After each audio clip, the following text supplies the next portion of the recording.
hair in the air.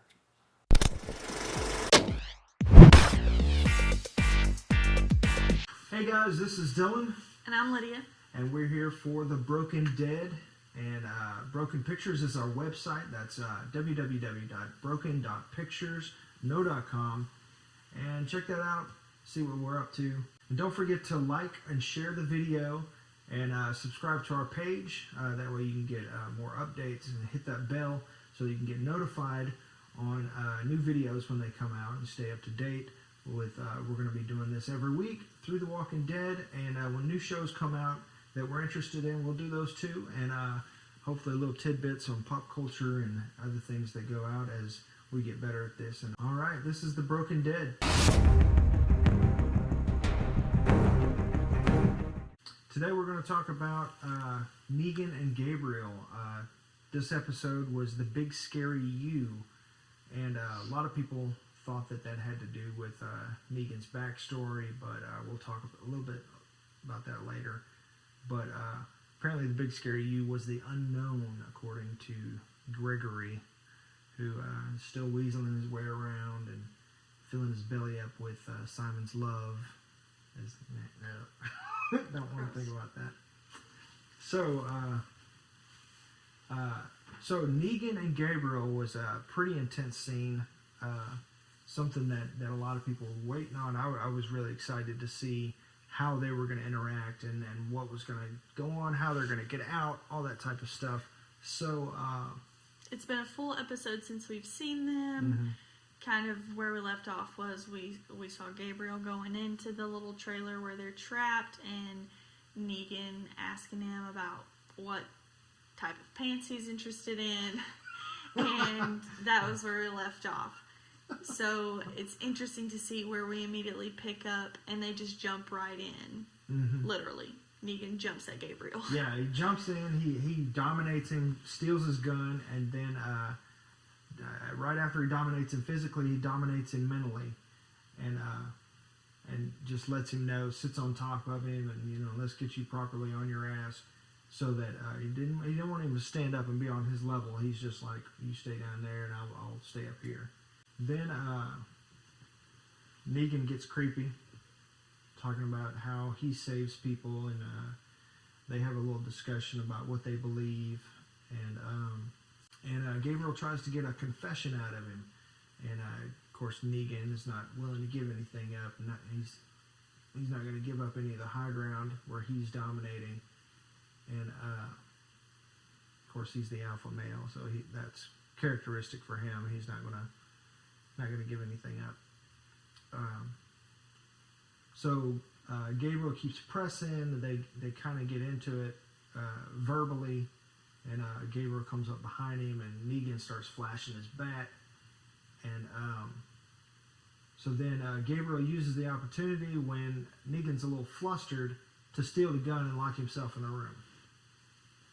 And what does he do? He doesn't end the war. He doesn't stop the reign of Negan by putting a bullet in his head. What does he do? He wants a confession. Why? Because Gabriel is Gabriel. But at the same time, I beg to differ, because I think that Gabriel's smart enough to know that they are all Negan. We saw that without Gabriel being able to see that. I can't remember her name. The lieutenant who was like, I am Negan. Mm-hmm. Gabriel knows that he can put a bullet in Negan's head, and it doesn't destroy the mentality that Negan has created. That's right. Very good point. And I think Negan set that up before, because he told him, I save people because a lot of people are going to die unless I'm there to stop them. So Gabriel had reason not to kill Negan. And pretty much the only reason I can think of that Negan didn't kill Gabriel is because, like he said, people are a resource, and he needed Gabriel to get out of there, and he could use Gabriel if he can convert him. I mean, he's already setting himself as like a savior character. What would happen if he had somebody like Gabriel, a man of the cloth, preaching his gospel? I mean, there's no end to how far he could go after that. I mean, it would I mean, it's borderline occult already, but I mean, it would go a lot further if Gabriel was behind him preaching, and they would be full on cult. And yeah, I mean, people get crazy in cults, and it would literally not have anything else to worry about as far as challenges or people doing everything he wanted them to do. I mean, he's already got a harem where he's taking people's wives. So, I mean, he hadn't crossed the line yet, but I mean, if he had Gabriel, they would tilt over into that realm.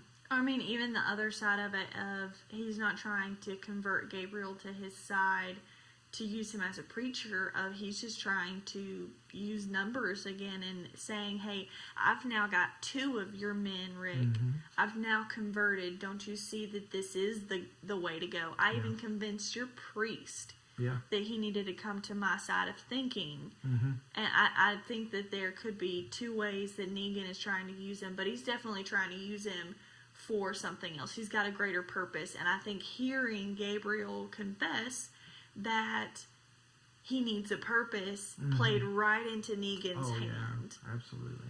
Good point. Yeah, and of course, Negan, the only thing that he had to confess is it was twisted because Negan's twisted, that he wasn't able, he didn't confess that he had messed around on his wife, or that he didn't confess that he was a bad person or anything like that, or that he had made these people do all these things, or the people he had gotten killed. According to him, he gets nobody killed. That's Rick. But of course, the thing he confesses is that he couldn't put his wife down after she turned, and which is, of all the crazy things he's done, that's a kind of a twisted thing, and it just kind of like shows a little bit of the mindset of somebody like that could lead a cultish type group, that they're just so full of themselves they really don't see what they do is wrong. Well, I mean, he pointed out, like, hey, that was messed up of me, but even now, like, I think it was more of to show his mentality at the beginning. He couldn't even put his wife down. His walker wife, he could not even kill. And now he's murdering people that he doesn't know. I think, of course, like, it's supposed to create some buy-in with Negan a little bit, or understand him a little bit better. But to me, it was more about his character arc of what we haven't seen of him. To me, that was a revelation without seeing his backstory, so much of knowing that at one point in time, he was just a narcissistic douche, and now he literally he doesn't get people killed. I think that it wasn't so much for understanding that as just understanding how twisted Negan is now. But also, it does speak to his mindset, because it's almost like to the, he doesn't know Morgan, but to the audience, he's equated himself with Morgan, that he couldn't put down his wife. And, basically, the characters are being equated like, I'm just like Morgan. And but he's not just like Morgan. He's completely different than Morgan. And Morgan, even though has gotten crazy and lost his way and everything, but he's never dominated people or tried to build an empire, based on his own personality and making other people call themselves by his name and losing their own identity in the process. So that's a whole different ballgame, where I think in his mind, he's just like Morgan. He's just like that, and this is just what he had to do to survive. But in reality, we know who he is. We came in seeing who he is now, and spoiler alert, we're going to talk a little bit about his backstory. Just in the comic, he kind of goes into this, we just talked about, but in the comic, he actually names the bat after his wife. Lucille was his wife. As soon as he finds out his wife is dying, he goes to his side chick, and then sleeps with her, confesses to her, and then she gets rid of him. And he's like, "How could you?" And he was already a douchebag, and he was a gym teacher, I mean, everybody's had a douchebag coach be a jerk to him, so he was just like the epitome of that type of person, and it just continued from there. He found different groups and kind of took on more things as he went along, and then run into Dwight and his wife, and just kind of basically took over Dwight's group, and killed the leader of another group, and that's with the bat, and wrapped a barbed wire around it, and that's how he became the character of Negan. He had kind of built this persona, kind of like Ezekiel had built the king. Had become the king. Negan had become this person, but I don't think Ezekiel ever lost. He got caught up in it, but I don't think he ever lost who he was. He knew who he was. I think that's the point that they're trying to make, is Negan was this to begin with. Mm-hmm. This is his own persona that he has now taken. Yeah, but he lost himself in it. He's become this now. He was this. He was this. That's what sociopaths are. They are this, and their character was the gym teacher. Yeah. He wore a mask of a gym teacher, not a mask of Negan. He is this Negan. Yeah. He was this Negan to begin with. Mm-hmm. Yeah, that's what I'm saying, is that he just needed the right cocktail, the right mix of circumstances to step into this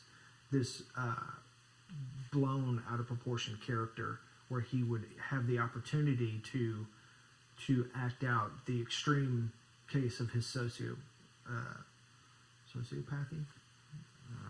But it's a more multiplied version of who he was. But I do agree with what you're saying, is they were showing in the backstory that those roots were there, like he was always that person.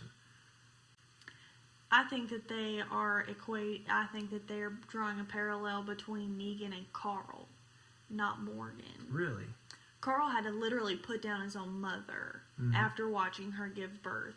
Mm-hmm. Like, to me, that is where you could turn into sociopath. And they're trying to draw Carl to Negan more than anything. I mean, Negan literally tried to collect Carl. Mm-hmm. And I think that they're drawing that parallel to show how Carl could have turned out. Yeah, that's true. I mean, this is the extreme of what Carl has had to go through. In all reality, that's what The Walking Dead is about Carl and Rick's mindset with Carl, and how far a father will go to protect and raise his son. Mm-hmm. And there's zombies along the way, but there's also narcissistic madmen who create a civilization based on disproving other people's personalities and emplacing their own on them. Mm-hmm. And I think that this is more about Carl. So in The Talking Dead, they show the sneak peek of Carl basically tracking that guy down, to show how far he is in the real world. Like, if anybody, Carl is our moral compass right now, of just like he has always been. I mean, they're not going to get rid of him because he's Carl, but I mean, he shows to me how many things can go wrong, how you can be raised, how all of this can happen, and you still be perfectly fine. So I don't think that they're drawing the parallel between him and Morgan so much. Like, yeah, of course you can, because both of their wives turned into walkers. That's an easy parallel to draw. But drawing the parallel between Carl and Negan, to me, is much more interesting. Yeah, I see that. That makes a lot of sense. Carl could definitely have become that person. And going back to what you were saying about Negan collected him, that's one point you made earlier about Negan's a collector. That's why he didn't kill Gabriel, because he's a collector. He collects people. He's building his empire. He's building his resources. Yeah. All right, so we're done talking about Negan's backstory. If you want to jump right back in here. So then after they talk about their confession and Gabriel gives him the gun back, and Negan pulls a Negan move and just like right square in the nose, just like I love that. That just showed a little bit more of Negan. I mean, Negan even let him keep the gun. Mm-hmm. So much to show, just like, it's almost like he's like, shoot me. Yeah, I'm not worried about you. And the way they escape, he he bashes in a walker's head. Another typical Negan move. Let me just say this as a little side thing. I loved how they were trapped in there. You could see the hands coming up and they're breaking through the boards and everything. It was very original Night of the Living Dead. Now I thought that was cool. That was a nice callback. And so the way they get out is they do the guts. You know, they gut up, and so I don't know, to me that felt a little too easy. It's almost like every time I think the writers, it just seems like it's a lazy move for the writers, because every time they get into a jam, what do? They gut up.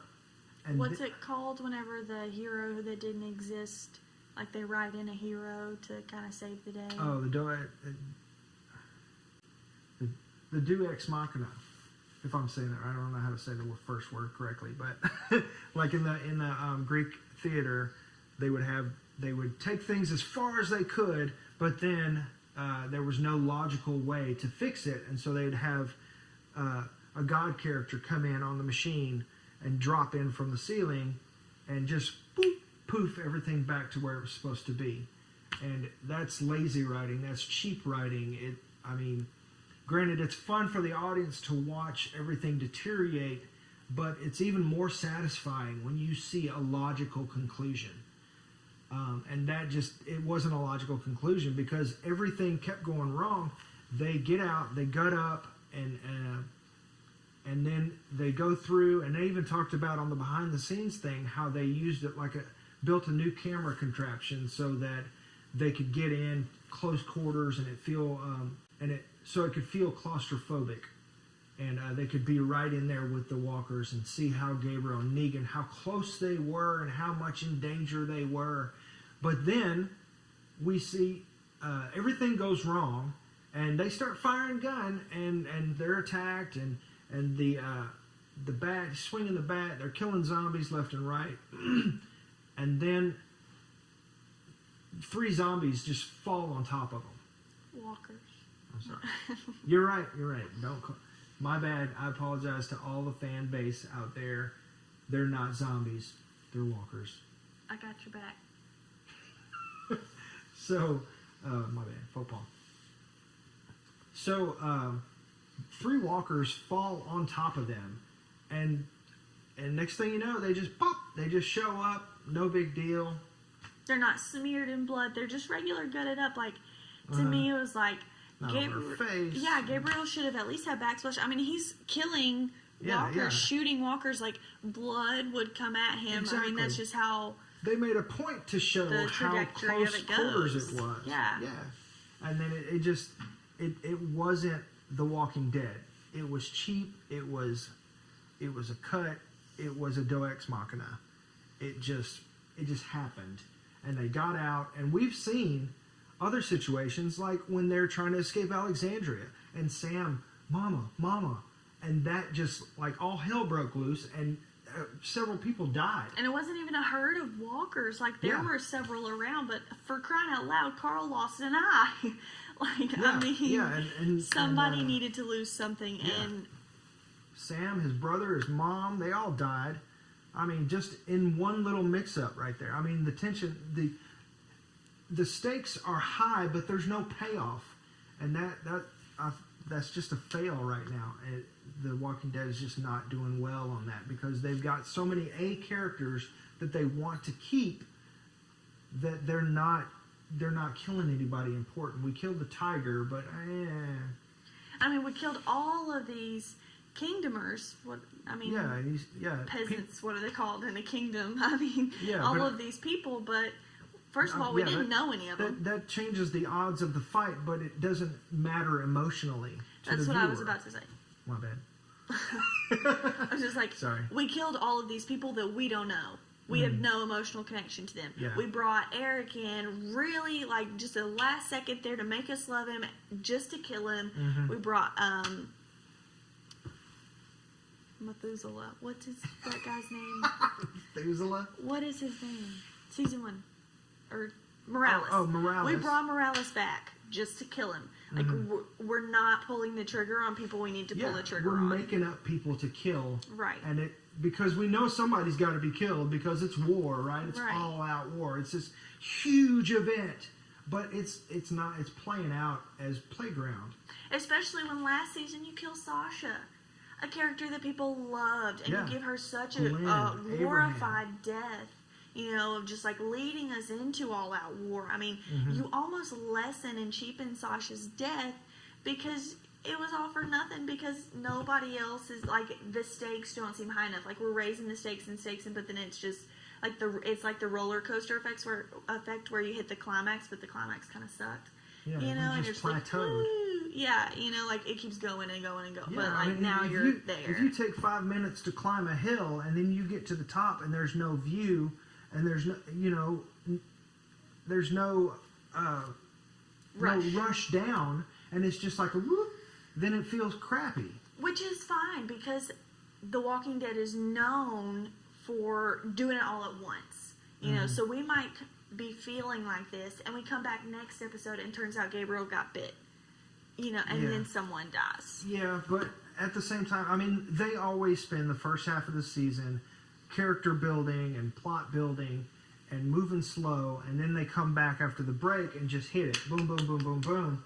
But they've always been better at it than the past couple seasons. The past couple seasons, I'm constantly hearing people, I'm done, this is boring. It's getting mundane. And I probably have a different viewpoint of it because I didn't start watching from the beginning. I was a binge watcher who caught up on till season 5. And I've just watched the last 3 seasons live, or, as they're happening. Yeah. So I feel like my viewpoint isn't as tainted as everyone else's. And so I could see that if I had been watching for 8 seasons and I'm having to wait week to week to watch all of this, I could see that. I don't disagree with that. The Walking Dead, I don't know where it's at now, but I know I don't hear about it as much, especially since Game of Thrones. But on network TV, The Walking Dead used to be untouchable, and even the second place runner-up wasn't even halfway to it. It was just so far ahead of the pack as far as like viewership.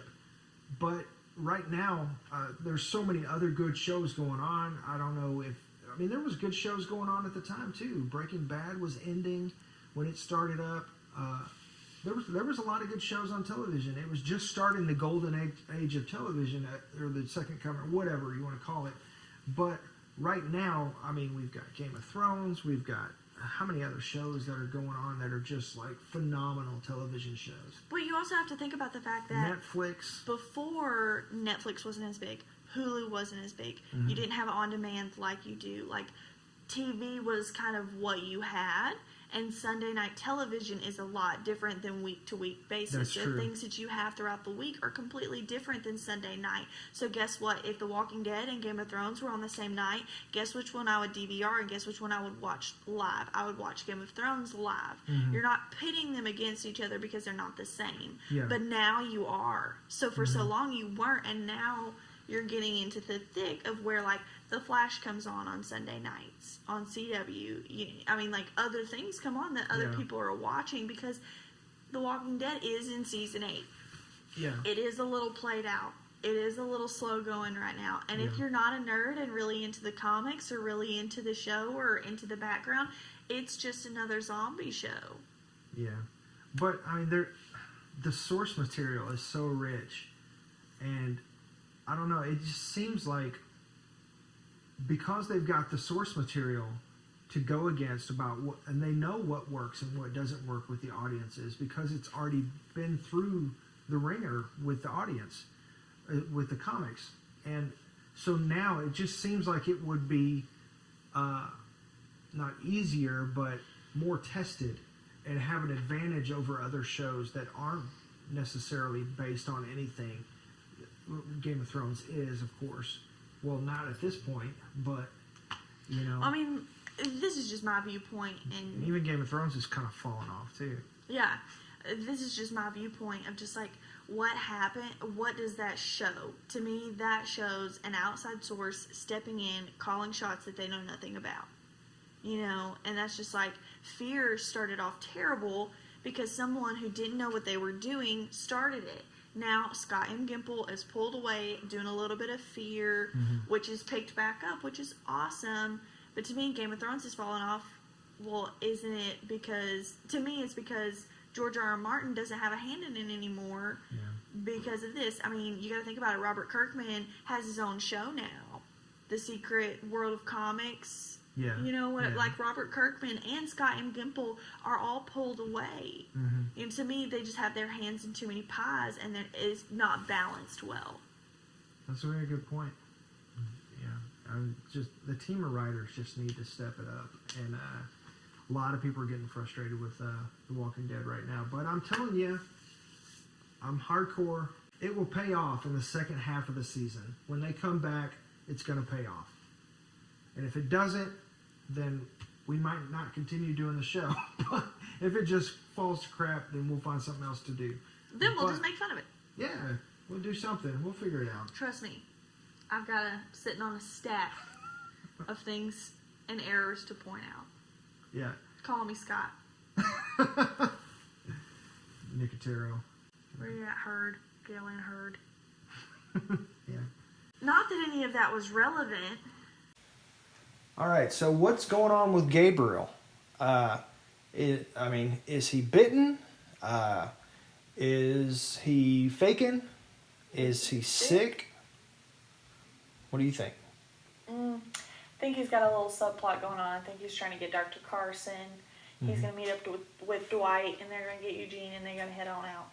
That's what I think is going to happen.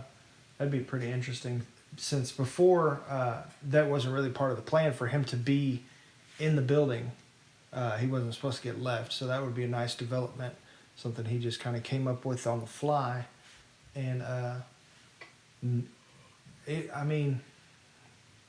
as far as getting bitten, I know that he doesn't go out like that in the comics, but I mean they've changed that up multiple times, so I mean we'll see. And as far as getting sick, nobody's gotten sick from putting Walker Guts on before. So I don't know. It's hard to say what's going on with that. I guess we'll just have to see. So let us know in the comments what you think. Just write down below. And let's get the discussion started. All right, so that's it for The Broken Dead.